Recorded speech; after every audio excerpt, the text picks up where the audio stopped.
Hello friends, बरायबाय Bodo Info official YouTube channel आव दा finally admit नोंथांमोना डाउनलोड खालामनो हासिगोन टाइम जानाय लोगो लोगो सो बेनिफ्राय जोबोर मोजां आपडेटआ बेनो सो नोंथांमोना लकेलाव रानिं खालामनो हासिगोन बेनो जाबाय बानायगासिनो दङ गासिबो रेडि खालामगासिनो दङ सो नोंथांमोना फरेस्टनिखौहाय रिलिखौहाय गाव-गावनि डिस्ट्रिक्टआव नोंथांमोना जेराव आसाम पुलिसनि जाबाय थायो बेयावनो सो नोंथांमोना रिलिखौ होनो हागोन आरो बेनिफ्राय नोंथांमोननि बेनो जाबाय नोंथांमोननि सिभिल डिफेन्स एन्ड होम गार्डनि एडमिट होबाय कनस्टेबलनि बेनिफ्राय नोंथांमोना फरेस्टनि दिनैनिफ्राय होसिगोन एबा होबाय सो नोंथांमोना बेवहाय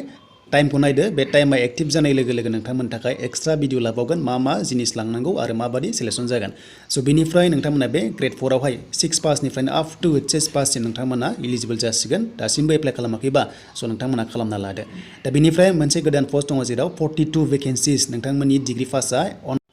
दा बे पोस्टआव नोंथांमोना एनी डिग्री पास बे पोस्टआव एलिजिबल जाबाय सो नोंथांमोना एप्लाइ खालामनो हागोन देन बेनिफ्राय स्पर्ट्स पार्सन थाखाय सानै रिजार्भ दङ सो नोंथांमोना बेयाव नायफिनबावदो अफिशियेल नटिफिकेशन एन्ड बेनिफ्राय एप्लाइ भिडिअ नोंथांमोना मोनगोन आरो जायफ्रा एप्लाइ खालामखाबाय थ' नोंथांमोना जेबो डकुमेन्ट्स आपल'ड खालामनाङा डाइरेक्ट साबमिट खालामबानो जायो सो बिदिब्ला जों नायग्रोनोसै फैदों माबादि सिस्टेमाव लागोन एन्ड सिलेक्शन प्रसेसआ बेसेबां जागोन रानिं आरो एग्जाम दंना गैया दा बेनि लास्ट डेट 22 फेब्रुवारि सो बेयाव हिन्जावफोर हौवाफोर गासैबो खालामनो हागोन एन्ड बेनिफ्राय क्राइटेरिया होनोब्ला बैसोआ नोंथांमोना मेक्सिमाम नर्मेला 24 बाट एसटी हिसाबै 29 इयार्ससिम नोंथांमोना एलिजिबल जागोन बेनिफ्राय मिनिमाम 20 इयार्स जाथारनांगोन नङाबा बे पोस्टआव नोंथांमोना हानाय नङा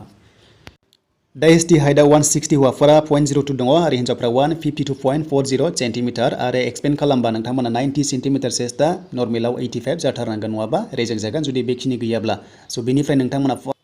दा फार्स्टआव एग्जाम जागोन 100 मार्क्सनि 100 कुइसन 1/2 नेगेटिभ दङ आरो मोनसे हाबानो 1 नाम्बार नोंथांमोना मोनगोन बर'जों एग्जाम लिरनो मोनगोन जेबो टेनसन गैया आरो 1:5 नोंथांमोनखौ लांगोन फिजिकेल थाखाय सो फिजिकेलाव 4.8 खारनांगोन रेसआ नोंथांमोना किल'मिटार 20 मिनिट्सआव हौवाफोरा एन्ड लं जाम्प बारनांगोन बेनिफ्राय सिन आपबो दङ आरो बेनिफ्राय 100 मिटार्स दङ थ' नोंथांमोना बेखौ जाहाथे नायनो लायो सिन आप आरो लोगोसे 100 मिटार्स नोंथांमोना बेखौहाय 15 सेकेन्डआवनो कमप्लिट खालामनांगौ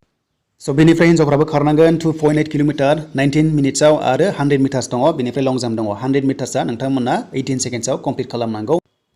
सो बेनिफ्राय नोंथांमोना एप्लाइ खालामनो फैयोब्ला लगइन खालामनानै स्पर्ट्स दङबा येस होनानै बेबायदि नागिरनांगौ आरो आं बेखौ खिथाबाय देन बेनिफ्राय गैयाबा न' होदो बेनिफ्राय नोंथांमोना गरखा नंखाया बेखौहाय नंगौबा येस नङाबा न' होनानै नोंथांमोना सेभ एन्ड प्रसिडआव थांनांगौ आरो दा आसाम पुलिसाव जायफ्रा एप्लाइ खालामखाबाय नोंथांमोना डाइरेक्ट साबमिट खालामनो हायो जास्ट सेलेक्ट खालामनांगौ बेवहाय नोंथांमोना एबि नोंथांमोना बेयाव कमान्ड लेभेलाव एबि होदो सो बेनिफ्राय दायो नोंथांमोना आरोबाव सेभ एन्ड प्रसिडआव थांदो मानोना बे पस्टआ दासिमबो फिलआप जायाखै मानोना कमान्ड ओंखारगासिनो दङ सो नांगौसेबां केन्डिडेट्स दासिमबो गैया दा साइज फट'आ नोंथांमोना 200 KB मेक्सिमाम PDF फाइल खालामनांगोन एन्ड बेयाव साबमिट खालामनांगोन अके सो बेयाव नोंथांमोना जाहाथे बेखौहाय स्केन खालामनानै आपल'ड खालामो एन्ड बेनिफ्राय PRC नाङा